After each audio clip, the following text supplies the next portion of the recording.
Mateus capítulo 10. Diz assim no verso 5.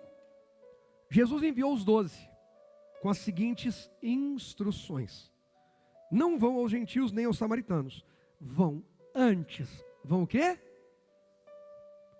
Então presta atenção que Jesus não está dizendo, a minha vida, o evangelho não é para os gentios samaritanos. Não, não, é que ele começa pela casa.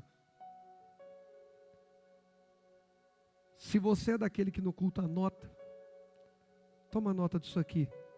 Um Deus de princípios não pode negar nem quebrar seus próprios princípios. Um Deus de princípios não pode negar e nem quebrar seus próprios princípios. Alguém pegou um princípio e perverteu para tirar proveito. Problema desse alguém, porque ele vai responder. Mas um Deus de princípios sustenta os seus princípios com aqueles que vivem os princípios em honra. Por exemplo, casamento tem um princípio: o que uniu Deus jamais separe o homem. Casamento tem outro princípio: não adulterarás. Porque alguém adulterou, porque alguém divorciou, o casamento deixou de ser uma instituição divina? Hein?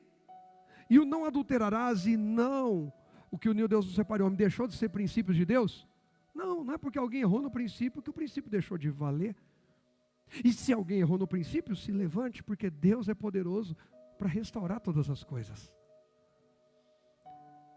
Jesus diz aos discípulos: vocês vão, eu vou instruir vocês, não vão sem instrução. Cuidado, para não andar sem instrução. Jesus falou, é quando anda de noite que tropeça, porque não tem luz. Instrução. É quando a gente vai no achismo, é quando a gente vai na empolgação, é quando a gente vai no me falaram, é porque os outros, é porque todo mundo. Tanto que a Bíblia diz que quem rejeita a instrução é tolo e vai ser destruído. Jesus envia com instrução e dentro dessa instrução ele fala, olha, as boas novas têm que começar pela casa, porque toda honra começa em casa. E toda quebra de honra dentro de casa limita o poder de Deus. Não, pastor, nada pode limitar o poder de Deus. Toda quebra de honra dentro de casa limita o poder de Deus. E eu provo na Bíblia. E Jesus não pôde fazer ali, senão uns poucos sinais, uns poucos milagres, por causa da dureza do seu coração. Porque não há profeta sem honra, senão na sua própria casa, terra, cidade, bairro, igreja, o que for. Então cuidado. Não é porque alguém não honrou um princípio que eu também não vou honrar. Não é porque alguém desprezou um mover de Deus que eu também vou desprezar. E Jesus fala para os discípulos, vocês vão e comecem pela casa. Eu comecei meu ano pela casa. Gente, se pode dizer que eu estou com esboço hoje aqui. Deixa eu ver. E o Mateus 10 não tem nem versículo. Eu estou na liberdade do Espírito, Elton, pode? Se você falar que não pode, também não estou nem aí, eu vou continuar, né? É nóis. Eu comecei o ano honrando o princípio. Você está aqui junto. Agora olha para dentro da sua casa e veja se há alianças rachadas entre o cônjuge, entre irmãos, entre pais e filhos. Pastor, mas é muito difícil. Eu sei, eu sempre falo que a Bíblia não é um livro de facilidade, é um manual de vida. Aqui está o poder, não a facilidade de Deus. Quando Jesus diz, errais não conhecendo as Escrituras, nem o poder, não as facilidades de Deus. Mateus 22, 29. Então, a gente precisa começar do jeito certo. Quando lá no Gênesis, Deus cria céus, terra e tudo que existe, Ele vai criando e organizando, criando e organizando. A gente aqui, às vezes, só pede para Deus enviar coisas, e a gente se torna um monte de acumuladores. Que em nome de Jesus em 2024 eu e você não sejamos acumuladores. Eu não vou ser acumulador de fé, eu vou ser um ativado e um ativador de fé. A diferença de alguém ativador de fé e ativado em fé para um acumulador é que tem um que está dizendo: eu creio, vixe, Deus prometeu, está escrito, e Deus tem poder, e uma vez eu vi, uma vez eu fiz, e uma vez aconteceu. Já o ativado e ativador está dizendo: hoje, ontem, semana passada, está acontecendo, agora está acontecendo, o que está escrito é de verdade, eu estou sendo impactado, eu estou sendo tocado, não há nenhum pecado em sentir. A gente não pode ser guiado pelo sentimento. Há algo de errado em sentir, gente? Não, o problema eu sempre cito o caso de Pedro. Ele no meio da tempestade sentiu o vento, sentiu a força da água, está tudo bem, é normal. Está lá, o problema está lá, a ameaça está lá, não há problema em sentir, o problema é deixar a fé para então ser influenciado pelo que está sentindo, de bom ou de ruim. Porque muita gente, quando é impactado pelo poder de Deus, fica tão empolgado com o que sentiu, que acha que não precisa mais se sujeitar a Deus. E aí a gente vai cair sempre naquele clássico caso de Davi e Saul. Saul, assim como Davi, foram cheios do Espírito de Deus. Saul, quando foi ungido rei, ele foi cheio do Espírito de Deus. O Espírito de Deus era só para que categorias que recebia o Espírito de Deus? Profetas e sacerdotes. Saul recebeu porque era rei. E a Bíblia diz que ele profetizou e ficou cheio, aquela coisa toda. Só que aí depois, ele parou de ativar-se em Deus, ouvir seu sacerdote, seu profeta, ouvir a Deus, sujeitar-se a Deus. Não vamos começar bem e terminar mal, vamos perseverar até o fim. Davi é aquele que quando o profeta vem e repreende, Davi é tão humilde, tão quebrantado, que quando Deus o alerta, ele é tão humilde, tão quebrantado. Por isso, foi o maior rei de Israel e homem segundo o coração de Deus. Eu creio que mais pela sua disposição do que pelos seus dons. Os dons são fruto da disposição. E então, Deus cria, organiza e ativa. Você pode falar comigo? Diga: Deus cria, organiza e ativa. Diga: eu, um tempo atrás, só recebia e acumulava. Quantas palavras eu recebi de Deus e nunca pus em prática? Alguém está comigo nessa? Quantas vezes eu fiquei impactado, falei: meu Deus, é isso. Um mês depois eu ouvi de novo. Aí a gente às vezes é tão, eu não sei se eu vou falar hipócrita, religioso, acomodado, alguma coisa assim, que a gente fala: ó, Deus está testificando. Não, Deus está cobrando, porque Ele te entregou algo lá atrás, Ele me entregou algo lá atrás e a gente não está fazendo. A gente não está.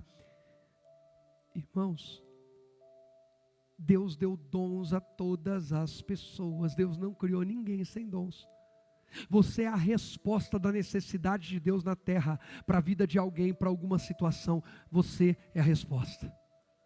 Aí alguém que me assiste diz: eu sou só dona de casa, cozinheira. Pois é, eu não sei cozinhar. Olha que benção, eu oro, você me alimenta.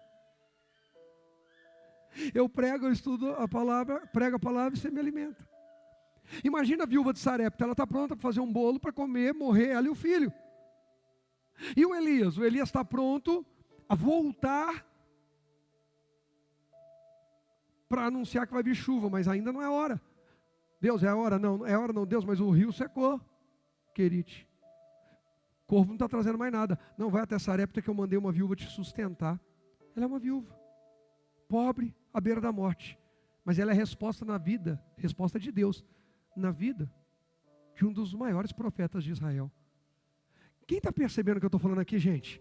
Não tem ninguém pequeno demais e não tem ninguém grande demais. O que tem é gente que está fechando o coração demais. Mas esse ano eu quero estar com o coração escancarado. Não é sobre quanto tempo a gente tem de igreja, não é sobre quantos dons nós recebemos, não é sobre o quanto isso ou o quanto aquilo, é sobre o que estamos fazendo com o que possuímos. É a parábola dos 10 talentos. O que estamos fazendo? Não, sabe, eu não estou fazendo porque eu tive um problema, não porque hoje eu não passei bem, porque ontem eu não sei o quê, porque amanhã eu não sei o que lá. Ei, até quando vai continuar sendo dominado e escravizado pelas setas?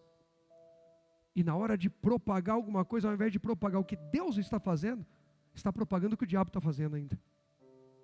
E pelo amor de Deus, gente, eu não estou falando sobre não ter luta, dificuldade. Vocês ouvem as minhas aqui públicas. Eu sou um dos que abre o coração aqui, não tem arrogância, não tem. Mas a gente precisa se mover. O princípio da honra começa em casa. A gente precisa olhar para a nossa casa, a gente precisa olhar para a nossa casa, nossa vida, nosso corpo, nossa mente. Eu estou com uma mentalidade saudável. Eu estou cuidando do que Deus me confiou. Começa por nós, começa em nós. E aí a gente vai começar a alcançar as ovelhas perdidas de casa. Às vezes a ovelha perdida de casa sou eu mesmo. Às vezes a ovelha perdida a gente vai procurar e descobrir que é a gente. O resto está tudo no lugar, é só a gente estar meio perdido.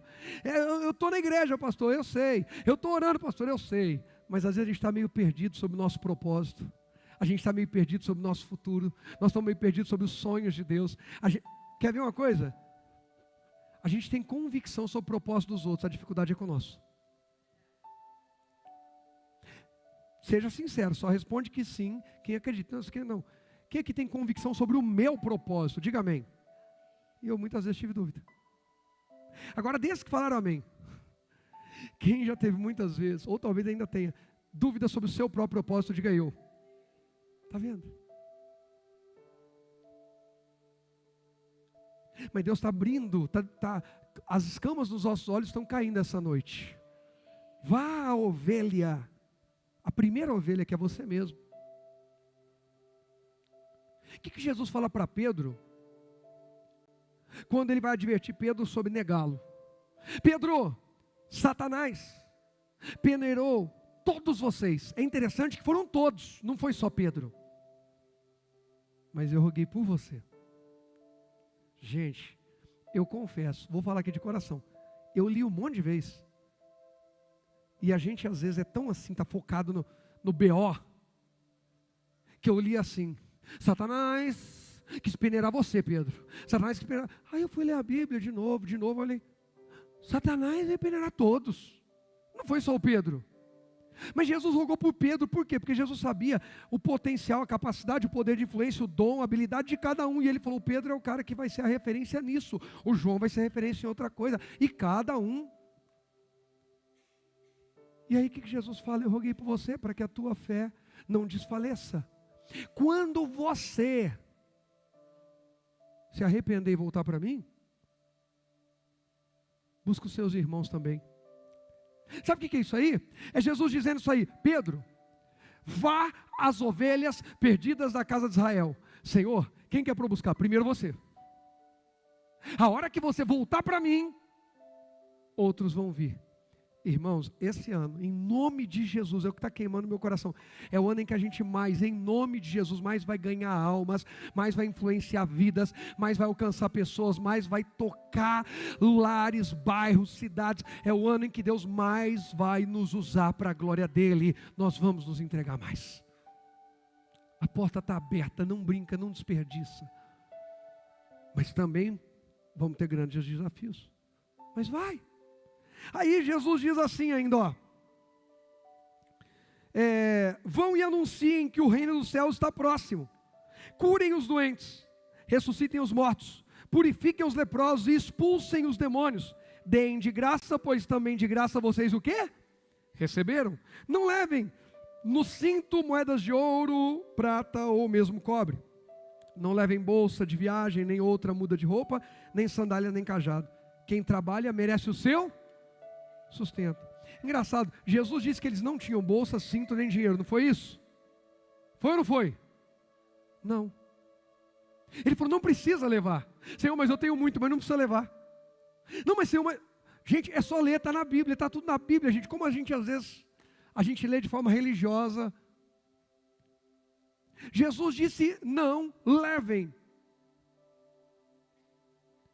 Imagina, eu marco com você, gente, seguinte: domingo, nós vamos todo mundo para o Guarujá. Agora, por favor, não leva o seu helicóptero, porque o heliponto lá está ocupado. Eu preciso, com todo carinho, hoje ainda, eu preciso falar isso aqui? Não, por favor, me ajuda, hein? Por quê?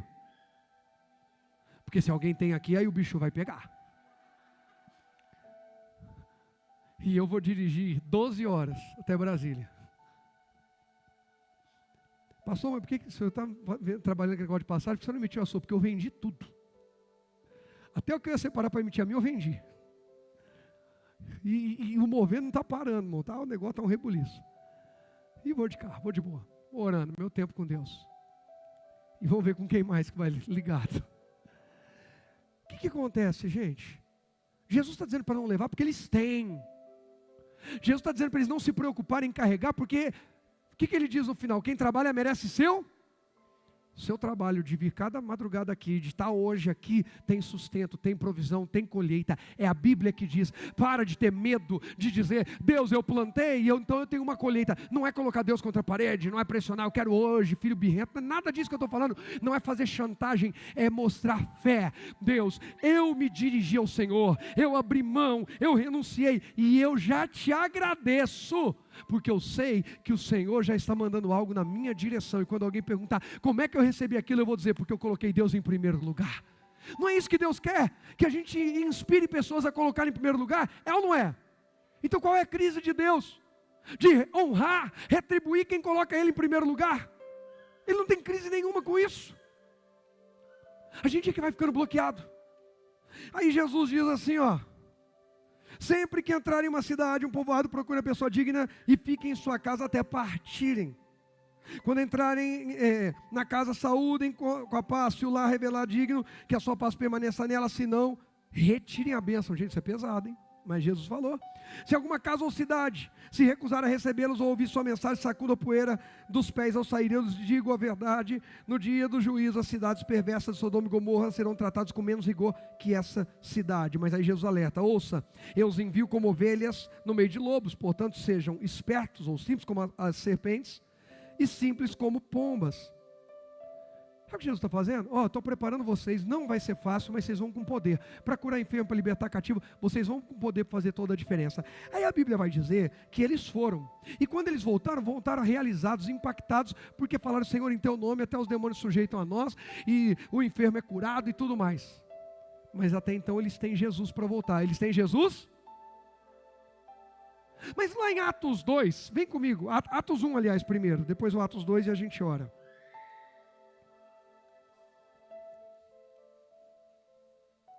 Atos 1, versículo 6 diz assim: então os que estavam com Jesus lhe perguntaram: Senhor, será esse o momento em que restaurará o reino a Israel? Aqui Jesus morreu, ressuscitou, joia? Ele respondeu: o Pai já determinou o tempo e a ocasião para que isso aconteça, e não cabe a vocês saber. Vocês receberão poder quando o Espírito Santo descer sobre vocês, e serão minhas testemunhas em toda parte, em Jerusalém, em toda a Judéia, em Samaria, e nos lugares o quê? Mais distantes da terra. Espera aí, Jesus falou que eles vão receber o quê agora? Mas lá em Mateus ele já não deu poder? Só que às vezes a gente recebeu algo e a gente está tão inseguro. É mais ou menos assim, se você estiver perto de mim eu consigo, se você sair eu não consigo. Se tiver alguém para olhar enquanto eu estou fazendo, dá certo. Se ninguém olhar eu não consigo. Você já sentiu assim? A pessoa que te instruiu, a pessoa que te... Não, vamos, fica olhando, fica perto de mim, porque se der errado eu tenho a quem recorrer. Agora, Jesus está dando poder a eles de autonomia. Vocês vão. Jesus está dando poder a eles para romper limites. Lembra do primeiro poder que eles receberam? Jesus disse para eles: vão para onde? Não vão para os lugares distantes. Primeiro vão as ovelhas perdidas da casa de Israel. Agora ele dá poder para ir além. Para ir onde? Além. Irmãos, Deus nos chamou para um tempo assim de mergulhar. E a gente está aqui junto. Agora é hora de cada um sair daqui ativado, cheio de poder de Deus, e ir além daquilo que antes era o seu limite. Agora é hora de conquistar onde você se sentia frágil, inseguro, temeroso. Agora é hora de ir e conquistar lá também. Vão!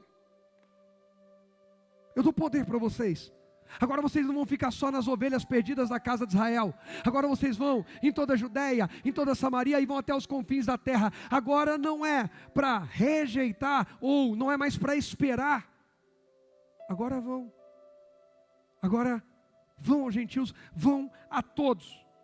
E aí, diz a Bíblia no verso 8, depois de ter dito isso: foi elevado numa nuvem e os discípulos não conseguiram mais vê-lo. Continuaram a olhar atentamente para o céu, até que 2 homens vestidos de branco apareceram de repente no meio deles e disseram: homens da Galileia, por que estão aí parados olhando para o céu? Eu acho isso... Gente, chega a ser engraçado. Por quê? Jesus acabou de subir? Pois é, mas ele acabou de dar poder. Gente, aqui na Bíblia está escrito, a gente lê isso em segundos. Mas vocês acham que foi em segundos isso? Jesus subiu, eles ficaram olhando, já apareceram os 2 homens. Vocês acham que foi assim? Passou 1 minuto, 10 minutos, 1 hora, sei lá quanto tempo passou. E os caras estão ali. E o outro fala: e agora? Não vou sair daqui. Eu não vou sair daqui, eu não vou sair daqui, eu não vou sair daqui. Gente, perceba, essa mensagem é sobre uma ativação de Deus para eu e você andarmos em níveis que a gente tinha medo, a gente se sentia inseguro, mas Deus está nos promovendo e nos projetando para níveis que a gente jamais teria coragem de acessar sozinhos. Mas nós não vamos mais sozinhos, nós vamos cheios do Espírito Santo. Eles estão olhando para o céu. Será que ele volta? Porque, gente, vamos falar a verdade, se Jesus voltou do inferno, do céu é fichinha. Você nunca parou para pensar isso? Se ele voltou do inferno, quando ele morreu, ele levou a condenação de toda a humanidade, e a condenação fazia o homem ao inferno, e ele foi. Se no inferno que não há liberdade, ele venceu e veio, no céu que há liberdade, daqui a pouco ele aparece aqui. Daqui a pouco ele aponta. É interessante que nessa hora ele não fala: Pedro, você vai para tal região. Ele não começa a designar ninguém para região nenhuma. E aí eu penso que eles estão ali esperando. Quero saber qual que é o próximo passo, qual que é o próximo passo, qual que é o próximo passo. E aí Deus dá a resposta. Esse Jesus que foi elevado do meio de vocês ao céu voltará do mesmo modo como o viram subir. Ele vai voltar, mas agora vão. Ele vai voltar. Irmãos, guarda isso aqui que para mim, se você e eu entendemos isso, é o bastante. Ele vai voltar a te dar instruções, Ele vai te dar novas instruções, Ele vai te capacitar ainda mais, mas Ele só vai fazer isso depois de você ir e colocar em prática aquilo que Ele já te deu até aqui. Ele vai voltar. Aí é interessante que no capítulo 2, o verso 14, diz: então Pedro deu um passo à frente com os 11 apóstolos. Isso aqui foi da descida do Espírito Santo, tá? E dirigiu-se em alta voz à multidão: ouçam com atenção todos vocês, povo da Judéia e habitantes de Jerusalém. Escutem o que lhes digo. Essas pessoas não estão bêbadas como alguns de vocês pensam, pois são apenas 9 horas da manhã. Pelo contrário, o que vocês estão vendo foi predito há tempos pelo profeta Joel. Nos últimos dias, disse Deus: derramarei meu espírito sobre todo tipo de pessoa. Seus filhos e suas filhas profetizarão. Os jovens terão visões. Os velhos terão sonhos. Naqueles dias derramarei meu espírito até mesmo sobre servos e servas, e eles profetizarão. Agora os gentios recebem a palavra, agora os servos e servas também profetizam. Agora o véu se rasgou, agora é para todo mundo. E aí diz ainda, 18, 19. Farei maravilhas em cima no céu e sinais embaixo na terra, sangue, fogo e nuvem de fumaça. O sol escurecerá, a lua se tornará vermelha como sangue, antes que chegue o grande e glorioso dia do Senhor. Mas todo aquele que invocar o nome do Senhor será o quê? Salvo. Esse é um tempo em que Deus nos ativou para proclamar salvação. Casamentos serão salvos esse ano como nunca. Famílias, lares serão salvos, filhos, jovens serão salvos da dependência química, da prostituição, da homossexualidade, da depressão, da angústia, do que for. É tempo de salvação, é tempo de libertação, é tempo de proclamar que Deus está vivo, derramou o Espírito Santo sobre nós, e agora a obra que Jesus fazia aqui na terra em carne e osso, Ele continua fazendo em carne e osso, através da minha e da sua vida, porque Ele disse que estaria conosco todos os dias, até a consumação dos séculos. Então vá, cheio de poder de Deus, e avance para novos níveis, porque Deus tem muito mais do que você pediu, pensou ou imaginou, esse ano ainda, para mim e para você, para honrarmos e glorificarmos o nome dEle. Só quem crê diz, pode aplaudir a Jesus, pode aplaudir a Ele.